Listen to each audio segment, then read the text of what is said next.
propositions de loi dans le secteur judiciaire, Aubin Minaku incompris. L'objectif, derrière, précise l'élu d'Idiofa, n'est autre que de clarifier la teneur du pouvoir d'injonction du ministre de la Justice sur les magistrats du parquet, alors que ses contradicteurs y voient la caporalisation.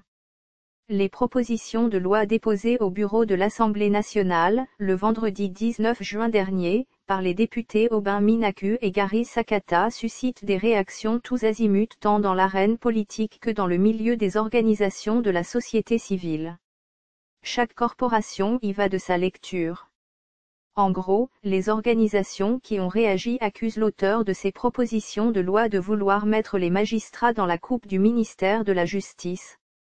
C'est le cas de la plateforme Lamuka qui, à travers un communiqué signé hier mardi, appelle les professionnels de la justice et l'ensemble du peuple congolais à la plus grande vigilance, face à ce que ce regroupement d'opposants qualifie de la poursuite des manœuvres d'appropriation de la magistrature debout entamées depuis le mois de janvier 2011, à l'occasion de la révision de l'article 149 de la Constitution. Les 4 leaders de cette plateforme constituée pour désigner un candidat commun de l'opposition à la présidentielle de décembre 2018 affirment que ces 3 propositions de loi tendent à faire des procureurs de la République des commissaires du gouvernement, mieux des agents du ministère de la Justice, au mépris du principe de l'indépendance des magistrats. De l'avis de l'AMUCA, ces propositions de loi présentent un risque non seulement d'intrusion du gouvernement dans l'activité quotidienne du magistrat et de celle du Conseil supérieur de la magistrature, mais aussi portent en elles un risque d'inanition de l'action du ministère public. Des dénonciations qui ressemblent comme 2 gouttes d'eau à celles développées par le syndicat autonome des magistrats du Congo, SINAMAC, contenues dans une déclaration faite au terme d'une réunion qu'il a tenue le lundi 22 juin au cours de laquelle les magistrats ont passé au crible ces 3 propositions de loi. Les magistrats soutiennent que ces propositions de loi visent à étouffer l'indépendance de la justice en soumettant le ministère public sous le joug politique du ministre de la Justice qui assurera désormais son contrôle et sa direction. Ils disent se réserver le droit, au cas où ces propositions de loi ne sont pas retirées ou rejetées, de saisir le chef de l'État Félix-Antoine Tshisekedi par voie de pétition, pour obtenir le rejet de ces propositions de loi.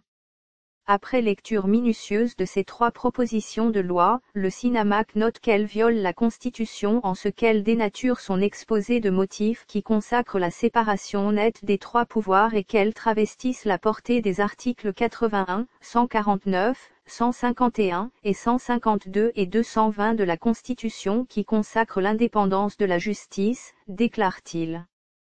Ces magistrats annoncent la tenue, ce mercredi 24 juin, à la Cour d'appel de Kinshasa-Matut, d'une assemblée générale extraordinaire pour envisager des actions d'envergure à mener dans le but de barrer la route à ces propositions de loi qui, indique-t-il, cherchent à faire reculer le pays, pourtant engagé sur le chemin de l'établissement d'un véritable état de droit.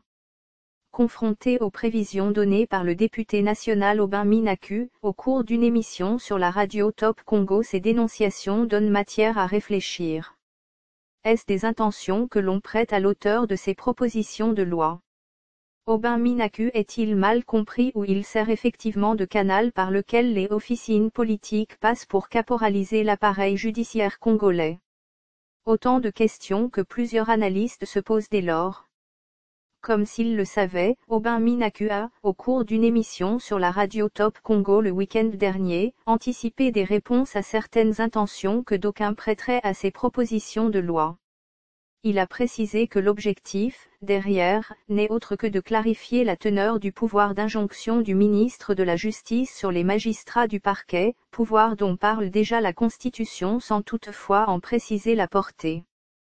Contrairement à ce qui se raconte, Aubin Minaku indique qu'aucune disposition de ces propositions de loi donne au ministre de la Justice le pouvoir de nommer, de révoquer ou de suspendre les magistrats. Nulle part aussi, martèle-t-il, il est dit que le ministre de la Justice aura le pouvoir de bloquer le cours d'une instruction projuridictionnelle. Il y a des cas où il y a iniquité grave suite à certaines décisions prises au niveau du parquet. Celui qui reçoit ces doléances, c'est le ministre de la Justice. C'est lui qui dispose d'un tableau venant du peuple par rapport à la probité des magistrats. pourquoi pas lui donner le droit de constater ses fautes et saisir les organes compétents pour sanctionner les magistrats, fait remarquer l'élu d'Idiofa. L'ancien speaker de l'Assemblée nationale indique, au-delà du fait de donner au ministre de la Justice le pouvoir de constater les abus des magistrats, l'une des grandes innovations de ces propositions de loi, c'est de créer un cadre de concertation permanent entre le ministre de la Justice et les magistrats autour de la conduite de la politique pénale de la nation. Il appelle à la déposition de ces propositions de loi qui, affirme-t-il, ne visent qu'à améliorer le fonctionnement de l'appareil judiciaire en RDC. Il encourage les magistrats et tout citoyen désireux de s'inviter dans le débat, à entrer en contact avec la commission PAJ de la Chambre basse du Parlement où ces propositions de loi sont actuellement en examen pour éventuels amendements. Source: mediacongo.net